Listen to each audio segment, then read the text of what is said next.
Hello YouTube. Today I'm going to be talking about kick drums, which are the foundation of any electronic track. They marker the main downbeat and they play many times over in a track, which means you have to get them right. Without any further ado, I'm going to get into the software.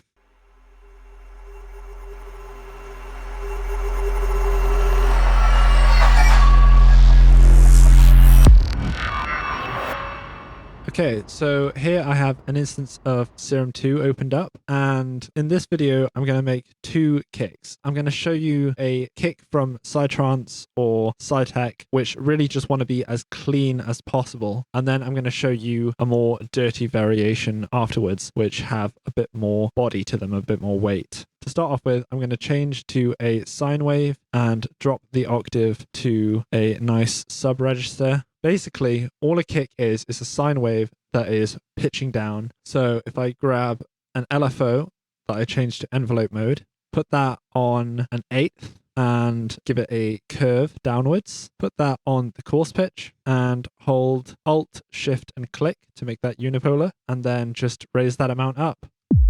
And now you have something that vaguely resembles a kick drum. The next things that I'm going to do to ensure that the kick is nice and clean, so I'm going to bring the random phase all the way down, and I'm going to give it a little bit of extra clickiness at the start by setting the phase position to 90 degrees. That way the phase position will start when the waveform is already at its loudest, and when a speaker goes from being 0 to being fully on, you get a little click in the start of it. To further enhance that click, what we can do is we can lower the attack down to 0.1, which gives it an even quicker fade in. So now it's got a bit more of that thump at the beginning. We'll assign a second envelope onto the volume, and this will shape the overall amplitude of the sound. I'll also change that to envelope mode so it just plays once. Now we already have something that is very kick drum like, but with this, it's all about the specifics of all of the envelope shapes to really sculpt the kick that you want. For this, I'm going to just go for a pitch curve that goes much deeper, a lot quicker.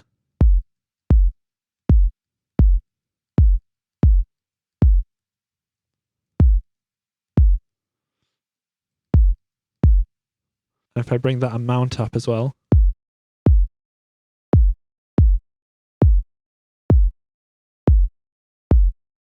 you can see how each subtle change completely changes the way that the kick feels. And for this, I like to keep the shape as a smooth curve downwards, so I don't stay at any one pitch for too long, because when kicks are being played in real spaces out of a sound system, depending on which room you're in, it'll affect the frequency response. And if you have certain frequencies that stay at the same pitch for prolonged periods of time, you can sometimes have frequencies in your kick be cut or boosted, which will completely change the tone of the kick. So if you have a nice gradual curve downwards, it's more just an impulse sweeping through the spectrum. That way you get more of a thump that is universally represented in various different spaces.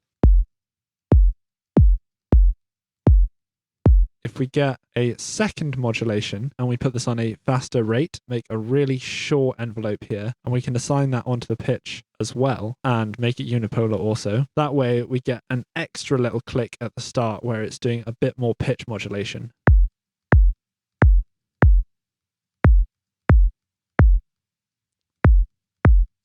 And you really just want this to be a small little tick. And then playing with the amounts, you can fine tune how high up that pitch extends. Especially with this first pitch modulation, you can definitely veer too close to laser territory.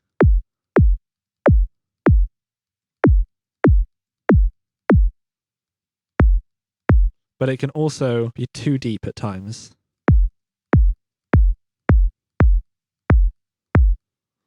What I'm going to do is I'm going to have it settle at its base frequency before the kick drum ends. That way there's a nice moment where it's actually staying in key with whatever your bass line will be.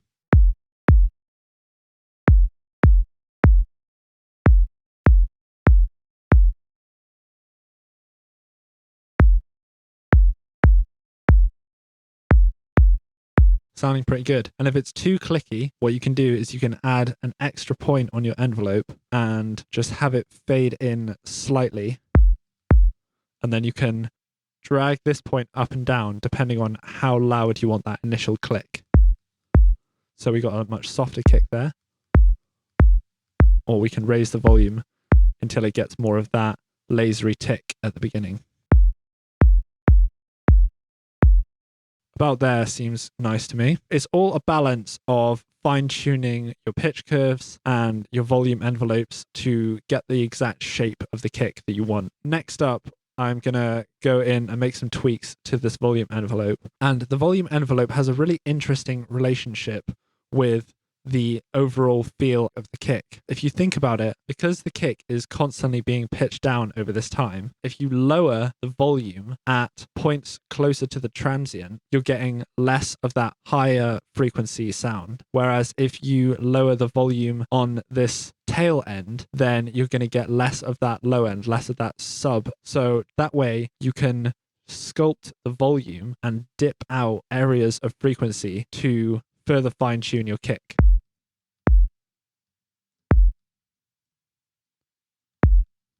And you just get drastically different results when you play with this.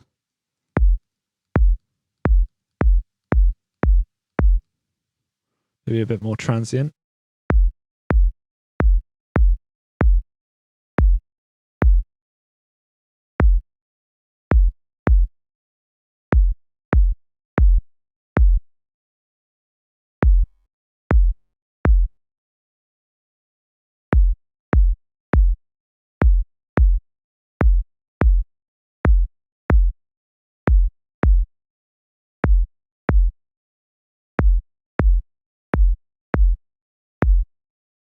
So that way you have complete control over the punch and feel of the kick. If we go back to the really tight pitch envelope, you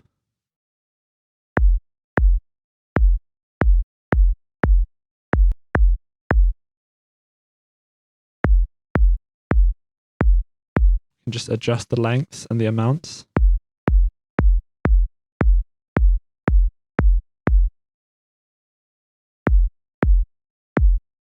If you stick more around this mid-range area, then you get that knock in the middle.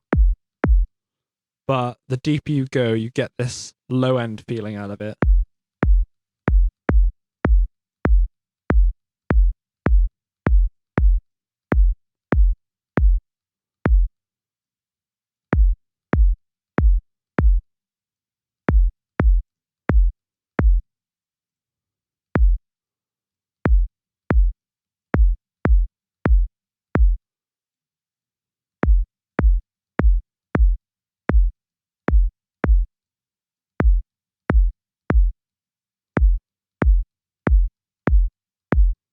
That's sounding really good to me. I'm going to now move on and just add a tiny little noise hit at the very beginning, just to emphasize that transient a little bit more. So I'll get another LFO and I'll set it to envelope mode and just make it something short, like a 16th. Give it a really tight shape here and just put that on the level. What I'll also do is send this through the filter. That way I can set up a high pass and I can cut off all of the unnecessary low end from this white noise. Then if I take the sine wave out of the filter, we get a result like this. Make this a lot shorter. You want it to be almost imperceptible.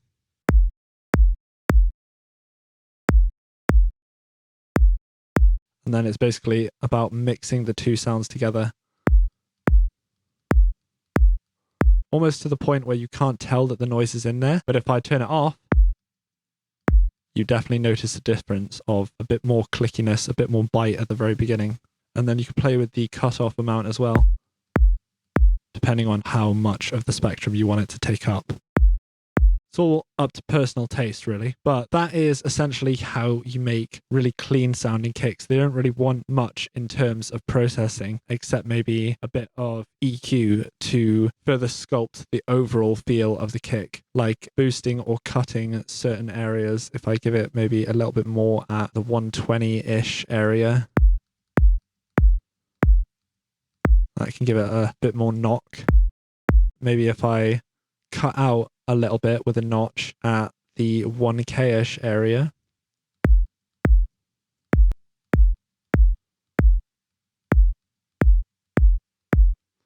That can definitely make it a lot cleaner.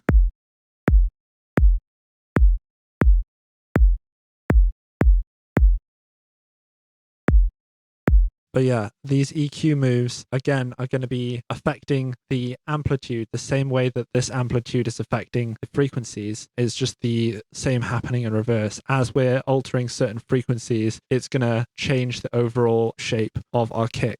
So that's pretty much it. If you're unsatisfied with the texture of the click, you can add on a frequency splitter, but not to add any processing necessarily, but more to take advantage of the phase shift these crossovers give you. So if you set up some in the high end,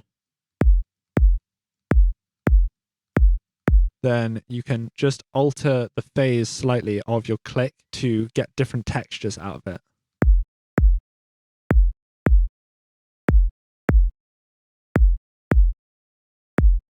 And it's very subtle, but it definitely can soften that attack and make it feel more organic. The last thing that I like to do is add a tiny little bit of reverb, which does two things. One, it kind of puts it in a space and makes it be more organic. But at the same time, it's performing another role, which is to just slightly soften the kick. This is really important because when you have your kick play so many times in a track, you don't want your listener to get fatigued of that sound. So giving a little bit of reverb into it definitely softens it and makes it much less abrasive for the listener. What I like to do is first find a nice space for it. Let's go with one of these whole reverbs.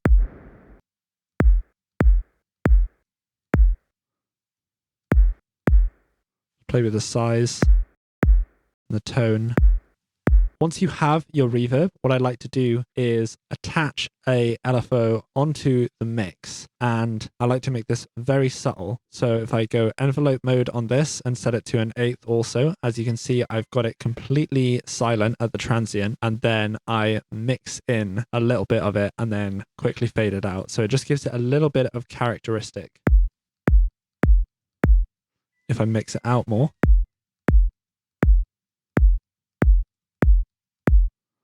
then if I mute this, it just adds a little bit of that texture into it, makes it feel a little bit softer, and definitely helps with the overall feel of the kick. And you really don't need much to alter the characteristic. Just a little bit is enough to give your kick a nice feel. So what I'll do now is make a more thumpy kick that could be used in other 4/4 genres like tech house or techno. So I'll init the preset and I'll get myself a sine wave once again, and I'll just do the steps that we did before, because most kicks go through that process of getting it into the low end register, bringing the random phase to 0. I like to bring the attack to 0.1 here so it fades in nice and quick, and then set the phase position to 90 degrees. So we've got a nice click going. And then once again, I'll set this to an 1/8, but I think I'm going to make this kick a bit shorter for a nice short punchy kick.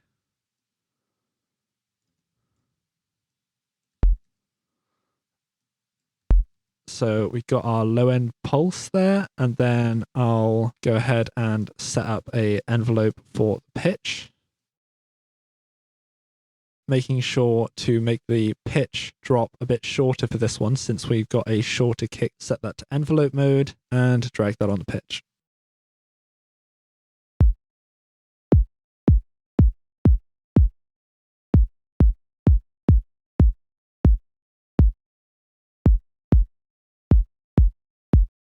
Already sounding nice and punchy. Let's get a second LFO now. Set that to a 16th and pop that on the coarse pitch as well. Set that to unipolar mode.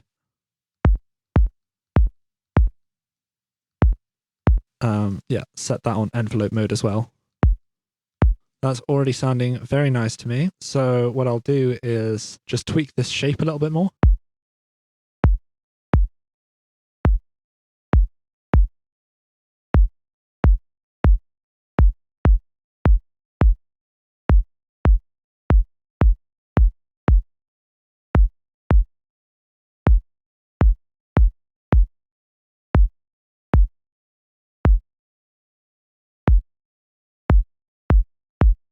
Very nice, satisfying. I'll add on the noise click like I did last time. For the noise types, I think I might go with one of these noise colors, maybe the white, and then set that stereo up a little bit so we've got a little bit of a wider noise going on. And then I can use the inbuilt filter on this noise to just constrain it to the high end and set that rate really fast. And envelope mode once again.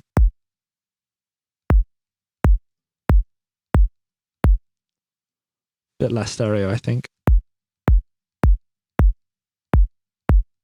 What I used to do in Serum 1 is just have multiple instances of Serum so I could build up the different transient layers. But with 3 oscillators, I can do what I would usually do, but just in one instance. So I'll add in the extra 2 oscillators. I'll bring the volume down for one because that'll just be an FM modulator. I'll bring the octave down for the first one. And once again, bringing all the random phases down. And what I usually do is get some gritty wavetables. I can use this little text box in the wavetable editor, and if you put a word within speech marks, Serum will do its best to create a wavetable that would say that word, but it sounds very robotic and digital and definitely needs a lot of work if you want it to actually sound like it's saying something. But I just use it for the purpose of generating some pretty gritty wavetables. So if I type in literally any word, let's go with kick, and it generates a bunch of wavetables. So I'm just going to pick one of these. It doesn't really matter. So I'm just going to remove everything except this one and just use that as my wavetable. And then I can assign that to a short envelope.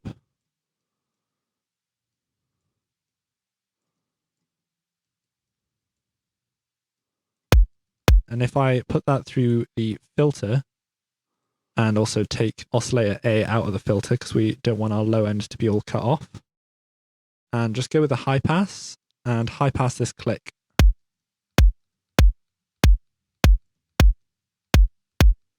And then we can make it even shorter.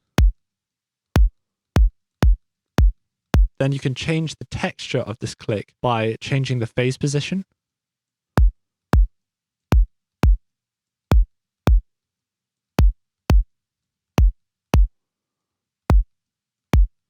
And then if you want this transient to be more noisy, you can just FM it or use the phase distortion, which is just an alternate form of FM from C. So we've got this saw wave that is being a modulator for this. And because they're both quite complicated waveforms, it'll become very noisy, very fast.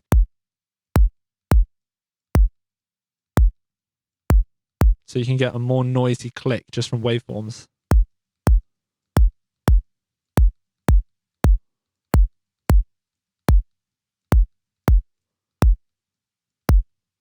And then changing the phase for the modulator will also change the texture. Or even the octave.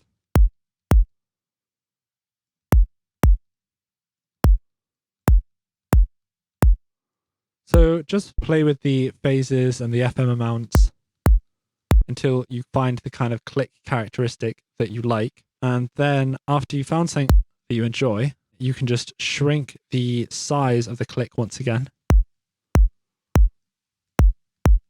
And what you can even do is have it come back up a little bit for the tail.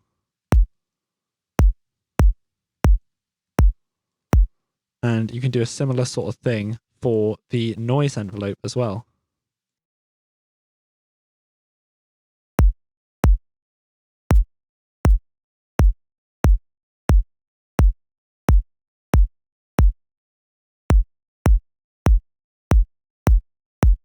That way you can add some dirt and character into the tail as well. If I go back to the envelope for the secondary click that we've got here, bring the level of this down to blend it in. And maybe actually I'll just have the noise come up for the tail rather than this very textured sound. There we go. That's more like it.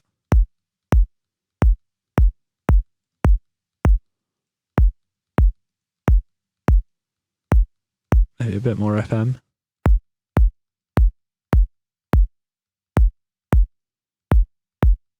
Quite like that. So now moving on to a bit of processing, what I'll do is add on a distortion. I'll set it to the new overdrive mode.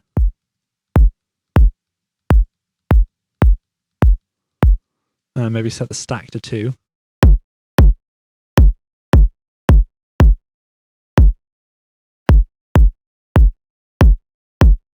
That's completely mangling the sound, but what we'll do is set this inbuilt filter to post, then bring the slider over, which sets it to a high pass, and cut low end from it, mix it back in with the original. That way we get the character from that distortion, but it's keeping the low end clean.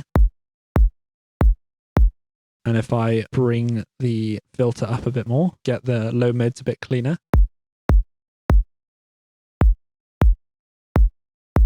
So that's just giving us more of that thumpy feel there. And we can also add on a frequency splitter for further multiband processing. I can maybe add a little bit more distortion on the highs specifically. So if I add on another distortion here, maybe this time go with the tube, who knows?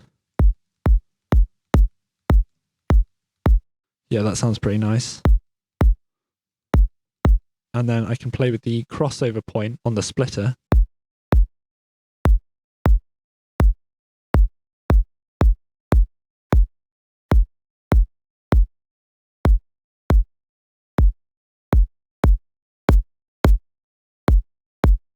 I quite like it with a lot of drive, but it's a bit overwhelming. So what I'll do is I'll just dial the mix back for this one as well.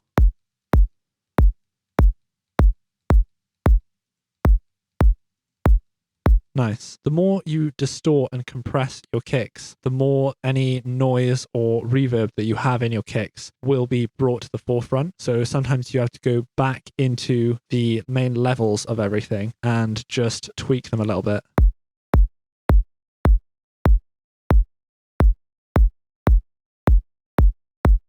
Sounding pretty good. To finish off this kick, I'll just add in a little bit of that convolution into the highs only and find a nice space for it to be in.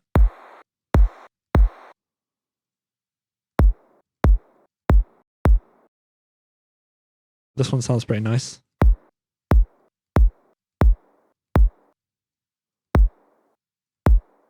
Nice. Create a final envelope here, just like the last kick that we made. Again, accounting for the fact that this kick is shorter, I'm just going to keep it on this half of the envelope, set it to envelope to make sure it actually is one, and then assign that to the mix. So you see we get that lovely characteristic there. That just softens it and gives it a bit of extra character.